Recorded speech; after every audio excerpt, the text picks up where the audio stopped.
अस्सलाम वालेकुम रहमतुल्लाहि व बरकातुहू। दोस्तों, मैं राजा कैसर और आप देख रहे हैं मेरा यूट्यूब चैनल सोचो.tv। आज बहुत ही अरसे के बाद मैं पहली दफ़ा आपकी खिदमत में हाज़िर हुआ हूँ और उसकी वजह बेश मसरूफियात थी ज़िंदगी में, जिसकी वजह से मैं किसी किस्म का भी मेरे दोनों चैनल पाकिस्तान फर्स्ट.tv और सोचो.tv दोनों पे किसी किस्म का भी व्लॉग डाल सका, जिसके लिए मैं माज़रत खा हूँ। सैयदा अली गिलानी वफ़ात हो गई थी उनकी। कश्मीर के एक अजीम लीडर, हिम्मत और इस्तक़लाल के पैकर थे। पूरी ज़िंदगी वो उन्होंने कश्मीर की आज़ादी का आलम उठाए रखा और जब फौत हुए तो उनको पाकिस्तान के झंडे में दफन किया गया। और ये कहा जा रहा है कि अब इंडिया में उनके ख़िलाफ़ जो उनकी जो फैमिली है, उनका ख़ानदान है, उनके ख़िलाफ़ केस किया जा रहा है कि उन्होंने ये क्यों किया, कि उनकी जो है वो उनको दफनाया क्यों पाकिस्तान के झंडे में। पूरी ज़िंदगी वो कैदो बंद की सोबतें बर्दाश्त करते रहे, नज़रबंद रहे। जब फौत हुए हैं तो फिर उस वक्त भी वो नज़रबंद थे। जब से 370 आर्टिकल जो रिमूव किया गया था स्पेशल स्टेटस का, तो सब जो यासीन मलिक जो है वो तो अब हिरासत में है, लेकिन ये जो लोग थे वो जिसमें सैयद शाह गिलानी भी जो हैं वो नज़रबंद थे और उसी नज़रबंदी के दौरान वो वफात पा गए हैं। वो बहुत उम्र के हो चुके थे, लेकिन पूरी ज़िंदगी वो कभी रुका नहीं, कभी झुका नहीं, कभी बिका नहीं। और उन्होंने ये और कभी टूटा नहीं। जिन्होंने वो इस तरह के लोग शख्स थे, इस तरह के इंसान थे कि वो कभी भी वो अपना जो उनका एक फ़ैसला था, इरादा था, वो गैर मुतज़लज़ल था। उसकी उनकी सोचें थी, वो चाहते थे कि इलाके पाकिस्तान किया जाए कश्मीर की आज़ादी के बाद, और वो इसी को लड़ते रहे। वो इसी जंग को वो लड़ते रहे और लड़ते लड़ते मर गए।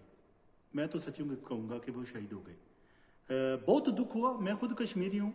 उनकी वफात पर बहुत बड़ा सानिया है, यानी कि उन जैसा बड़ा वो आज़ाद कश्मीर हो या उस तरफ का कश्मीर हो, उनकी जैसी कदावर शख्सियत जो है वो कहीं भी नहीं है। और कुछ सच्ची बात है कि उनको रिप्लेसमेंट किया ही नहीं जा सकता, उनको मुतबादल कोई यही नहीं है। वो नॉट ओनली एक बहुत ही अजीम लीडर थे, बल्कि वे बहुत ही अच्छे इंसान थे। और सीरत और किरदार में वो बहुत ही आला थे। और एज ए बैसियत इंसान उनकी जितनी तारीफ़ की जाए कम है। और वो बैसियत एक सियासतदान और लीडर के, कौमी रहनुमा के, उनको वो तो आपको उनकी मिसाल दे ही नहीं सकते। इस तरह के लोग वो इंसान थे। मैं चाह रहा था कि मैं किसी तरह की उनके बारे में कुछ लिखूं, लेकिन मैंने यूँ किया है कि उनका एक पैगाम जो है वो मैं एक नज़म की सूरत में आपकी खिदमत में पेश करता हूँ, जो मेरे साथ ही रखा हुआ है, मैंने लिख कर रखा हुआ है। और मैं उम्मीद करता हूँ कि आपको ये पसंद आएगा। ये उनका पैगाम है, जो मैंने सोचा है कि अगर वो पैगाम कश्मीरी लोगों के लिए देते, जो उम्र भर वो देते रहे, ज़िंदगी भर वो देते रहे, लेकिन अगर वो देते तो वो किस तरह का होता, वो नज़म की सूरत में आपकी खिदमत में पेश कर रहा हूँ। उम्मीद है कि आप पसंद करेंगे। और अगर आप पसंद करते हैं तो प्लीज़ मेरा चैनल भी सब्सक्राइब कीजिए। जिन लोगों ने नूर मुक़द्दम के बारे में एक छोटी सी मेरी नज़म, जो शॉर्ट नज़म है, पसंद की है लोगों ने, और मैं बहुत ही शुक्रगुजार हूँ कि वो लोग उसको पसंद कर रहे हैं। और कुछ जो है वो अपने पैगामात भी छोड़ रहे हैं, कमेंट्स भी दे रहे हैं, और मुझे उम्मीद है कि ये भी आप पसंद करेंगे। मैं इस तरह का पैगाम जो है वो आपकी खिदमत में पेश कर रहा हूँ कि मैंने जिस ज़मीन से जन्म लिया मैं उसी ज़मीन का हो गया हूँ। मैंने जिस ज़मीन से जन्म लिया मैं उसी ज़मीन का हो गया हूँ। और जो वादियाँ मेरा वतन थीं मैं उन्हीं वादियों में कहीं खो गया हूँ। और जो वादियाँ मेरा वतन थीं मैं उन्हीं वादियों में कहीं खो गया हूँ। मैं एक पल भी रुका नहीं, मैं एक पल भी रुका नहीं, मैं एक पल भी रुका नहीं। मैं उम्र भर आज़ादी की जंग लड़ता रहा। और लफ्ज़ पाकिस्तान मेरे दिल पर रकम था, और लफ्ज़ पाकिस्तान मेरे दिल पर रकम था। मैं उसे विर्द समझ कर पढ़ता रहा। अब मेरे जाने के बाद आज़ादी के परचम को गिरने मत देना।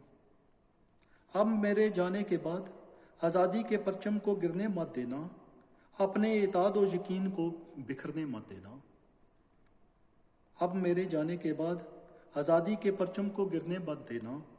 अपने इताद और यकीन को बिखरने मत देना। और जो मैंने तुम्हारी आंखों को, और जो मैंने तुम्हारी आंखों को, तुम्हारी सांसों को, तुम्हारे दिलों को, तुम्हारे जिस्मों को, तुम्हारी रगों को एक उम्मीद की जिंदगी दी थी, एक उम्मीद की जिंदगी दी थी, उसे कभी भी मरने मत देना। और अपने घरों में और इन वादियों में, और अपने घरों में और इन वादियों में ना उम्मीदियों के अंधेरे उतरने मत देना। और अपने घरों में और इन वादियों में ना उम्मीदियों के अंधेरे उतरने मत देना। जब कश्मीरी आज़ाद होंगे मैं भी जश्न मनाऊंगा, जब कश्मीरी आज़ाद होंगे मैं भी जश्न मनाऊंगा। मैं उन आसमानों से हवाओं के संग नीचे चला आऊंगा। जब कश्मीरी आज़ाद होंगे मैं भी जश्न मनाऊंगा। मैं उन आसमानों से हवाओं के संग नीचे चला आऊंगा। उम्मीद मैं कर रहा हूँ कि बहुत दुखी फील कर रहा हूँ, बहुत दुखी महसूस कर रहा हूँ, हेल्पलेस हूँ, लेकिन उम्मीद के साथ जिंदा हूँ कि अल्लाह ताला की ज़ात उनको जन्नतुल फरदौस में जगह देगी। सैयद अली गिलानी एक एसेट थे, एक बहुत बड़ा असासा थे कश्मीर का। कश्मीर की आवाज़ जो थी उनसे ज़्यादा कोई उठा नहीं सकता था। सच्ची बात है कि जब मैं उनकी ज़िंदगी की बात करता हूँ तो मुझे वो सागर सिद्दीकी का शेर याद आ जाता है कि ज़िंदगी जो दे मुसलसल की तरह काटी है, ज़िंदगी जो दे मुसलसल की तरह काटी है, जाने किस जुर्म की पाई है सज़ा याद नहीं। आओ एक सजदा करे आलम मदोशी में, लोग कहते हैं कि सागर को खुदा याद नहीं। उम्मीद करता हूँ कि आपको मेरी नज़म पसंद आई होगी।